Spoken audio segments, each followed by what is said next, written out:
I'm about to tell you something that might completely change the way you look at your mornings. How you start your day doesn't just shape that day. It shapes how healthy, how energetic, and how independent you'll be over the next 10, even 20 years. And here's the surprising part. After the age of 60, most of us begin every single morning with a handful of automatic habits, things we do without thinking, that are quietly, gently, doing damage to our bodies. Every single day. Today, I'm going to walk you through these 6 morning mistakes one by one. And I'll tell you right now, the number one mistake on this list is the most innocent-looking one and the most common. You probably made it this morning. I made it for years myself.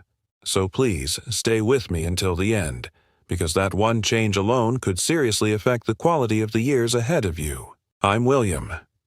Every week on this channel, I go through the research coming out of the world's most respected institutions. I translate it into plain English, and I share the health information for people over 60 that most doctor's appointments simply never have time to cover. Every claim you hear in this video has a source linked in the description below. Read them, print them, bring them to your doctor, and have a real conversation. Before we begin, I have one small request. Drop your age in the comments below and tell me, what's the one thing about your morning routine you'd most like to change? I read every single comment and I choose future video topics based on what you tell me. This channel is a community, and that community is you. Ready? Let's start with number 6. Mistake number 6, leaping out of bed the moment the alarm goes off. It sounds like discipline, doesn't it? I'm no couch potato. I get right up. But after 60, something changes in your body. Your blood vessels become significantly slower at adapting to sudden changes in position. Doctors call this orthostatic hypotension, a sudden drop in blood pressure when you go from lying down to standing up. And it becomes far more common as we age. The result? Dizziness, vision going dark for a moment, and the thing this age group fears most: a fall. Let me be direct with you. After 60, falls are one of the leading causes of lost independence, and a large share of them happen in the morning, getting out of bed. On top of that, research shows that heart attacks and strokes cluster in the early morning hours because blood pressure and stress hormones naturally surge the moment you wake up. Adding a sudden physical jolt on top of that is putting an unnecessary load on your heart. Think of it like a car. Would you take a 40-year-old classic car on a freezing winter morning, start it up, and floor the gas pedal? Of course not. You'd let the engine warm up first. After 60, your body deserves the same respect. Here's what to do instead. When you wake up, stay in bed for 30 to 60 seconds. Roll your ankles. Open and close your fingers. Then sit on the edge of the bed and wait another 30 seconds. Only then, stand up. Total cost, 2 minutes. The payoff? A safe circulatory transition and a serious reduction in fall risk. The golden detail. While you're sitting on the edge of the bed, take 3 slow, deep breaths, in through the nose, out through the mouth. This gently shifts your nervous system from night mode into day mode and smooths out that morning blood pressure surge. Mistake number 5. Reaching for your phone the moment you open your eyes. And don't say that's a young person's problem. We all have that phone on the nightstand now. The news, the messages, the grandkids' photos, and before you've even gotten out of bed, you've loaded every piece of bad news and every urgent demand in the world straight into your brain. So why is this a health issue? The first hour after waking is your brain's most valuable window. Your body naturally raises a hormone called cortisol in that hour. It's your built-in wake-up system, designed to prepare you for the day. But when you start the day with stressful content and anxious headlines, you turn that natural wake-up system into an alarm system. That all-day tension, that scattered focus, that feeling of, I'm exhausted and the day hasn't even started. The foundation for all of it is usually laid in those first 10 minutes. And after 60, this matters even more, because chronically elevated stress hormones directly affect blood pressure, blood sugar, and memory. And those are exactly the three things we're trying to protect, aren't they? Here's what to do instead.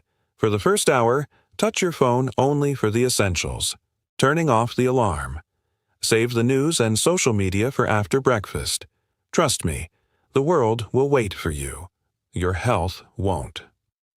The golden detail. Charge your phone outside the bedroom and use an old-fashioned alarm clock.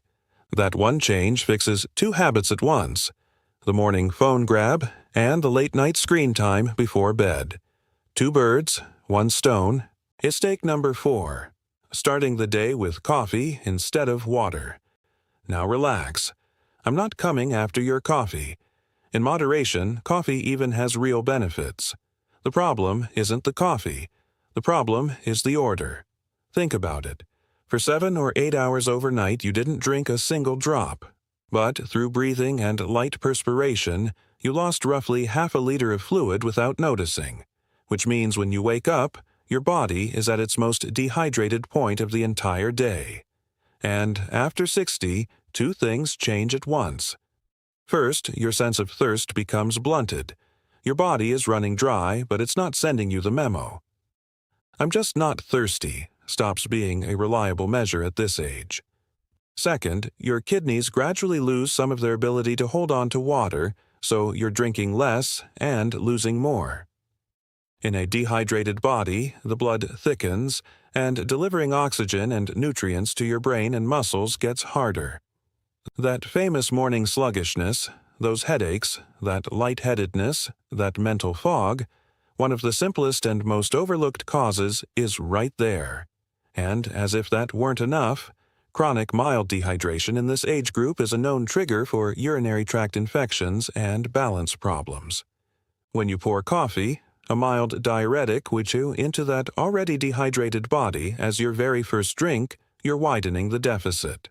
Here's what to do instead. After you get up, drink 1 or 2 glasses of water before your coffee. Room temperature, not ice cold. Then have your coffee 20 to 30 minutes later, ideally with breakfast.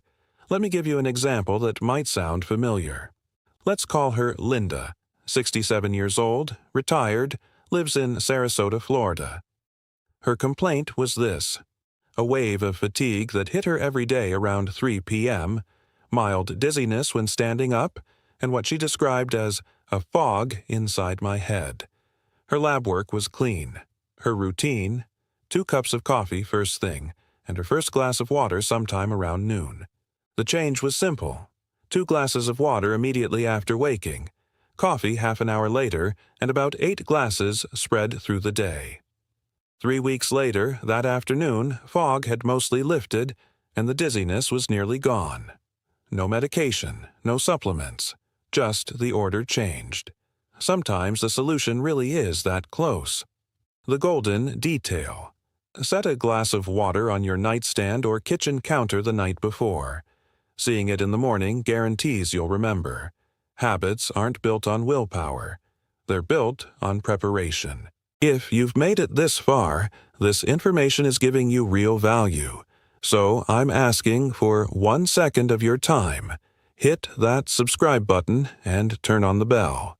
Every week on this channel, I share clear, science-backed, practical health information for people over 60. And if there's someone in your life over 60 that you care about, your spouse, a sibling, an old friend, send them this video today. It might be exactly what they need. Now buckle up because we're entering the top 3. Mistake number 3. A breakfast built entirely on refined carbs and sugar, or skipping breakfast altogether. Toast and jam. A bowl of cereal. Maybe just coffee and a muffin. Sound familiar? It's tasty, it's easy, it's what we've always done. But after 60, there's something critical missing from that plate. Protein. Here's the truth most people never hear. Muscle loss begins quietly in your 50s, but after 60, it accelerates. If you do nothing, you lose a significant portion of your muscle mass with every passing decade, and the losses speed up as you go. This process has a name: sarcopenia. And it doesn't just mean getting weaker. Muscle is the tissue that regulates your blood sugar, keeps your metabolism running, protects you from falls, and ultimately determines your independence in later life. Struggling with jar lids, dreading the stairs, setting the grocery bags down halfway to the door. That's not just aging. Most of the time, it's muscle loss that's been advancing silently for years. And here's the good news. It can be reversed. There's one more twist you need to know. As you age, your muscles become partially deaf to protein, which means that to maintain the same muscle you had when you were younger, you actually need more dietary protein, not less. The idea that I'm older now, I should eat less, is, when it comes to protein, one of the most harmful pieces of folk wisdom out there. And yet most people do exactly the opposite. Appetite declines with age, meat gets harder to chew, and the plate slowly drifts toward bread, soup, and sweets. Here's what to do instead. Make sure your breakfast contains a solid protein source: 2 eggs, a bowl of Greek yogurt, cottage cheese, a handful of walnuts. And the goal isn't just breakfast.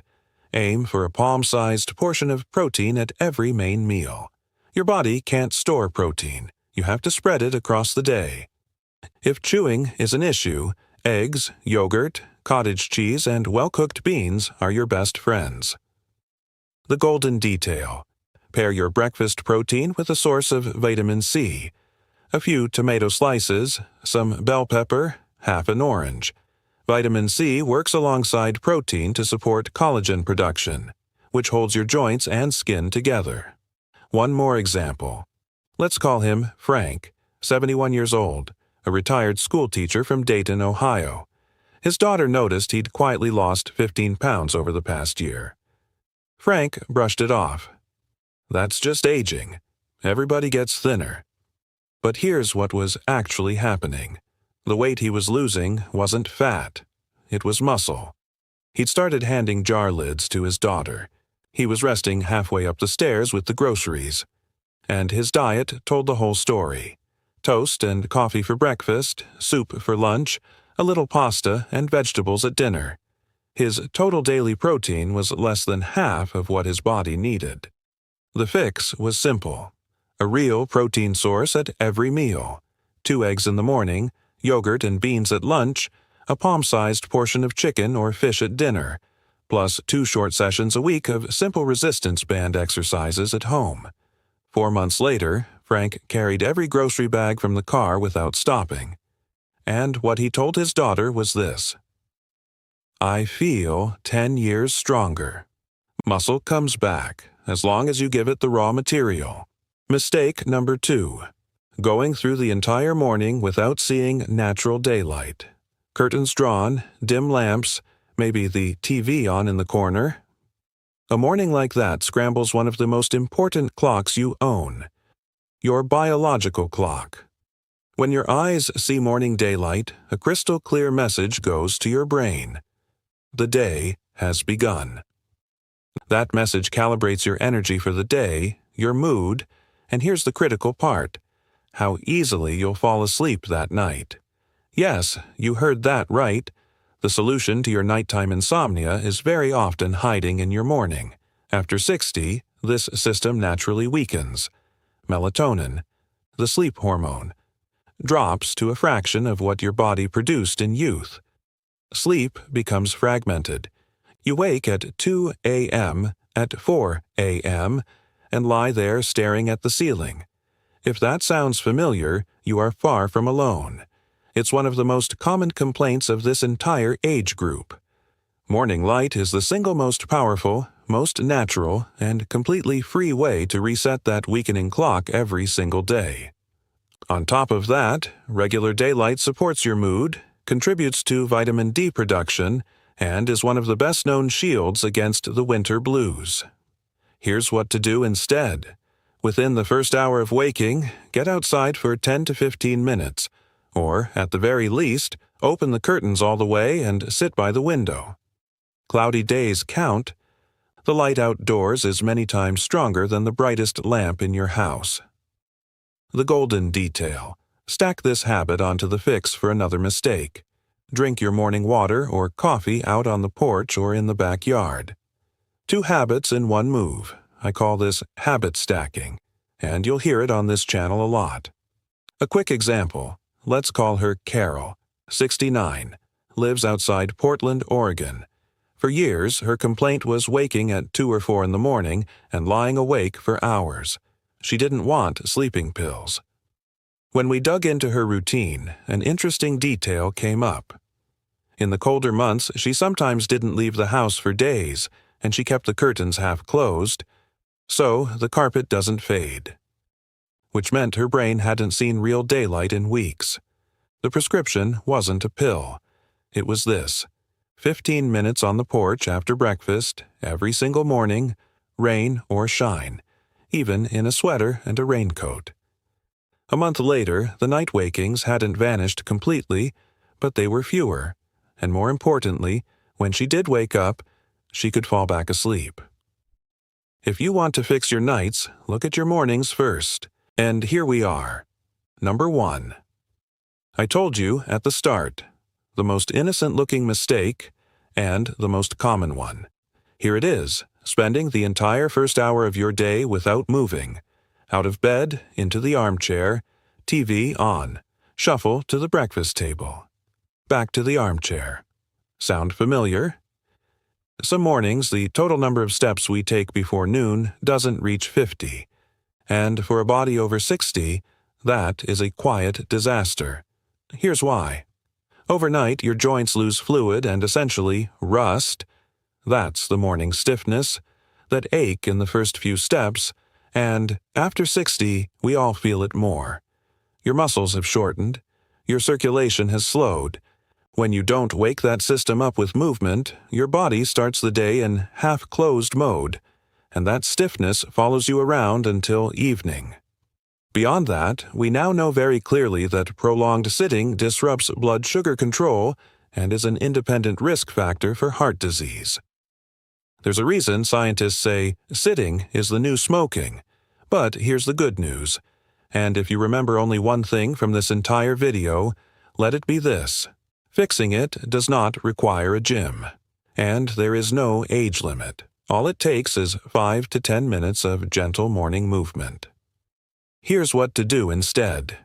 Within the first half hour after getting up, roll your shoulders backward 10 times, standing and holding onto the counter, do 10 heel raises. Your calf muscles are the engine of your circulation.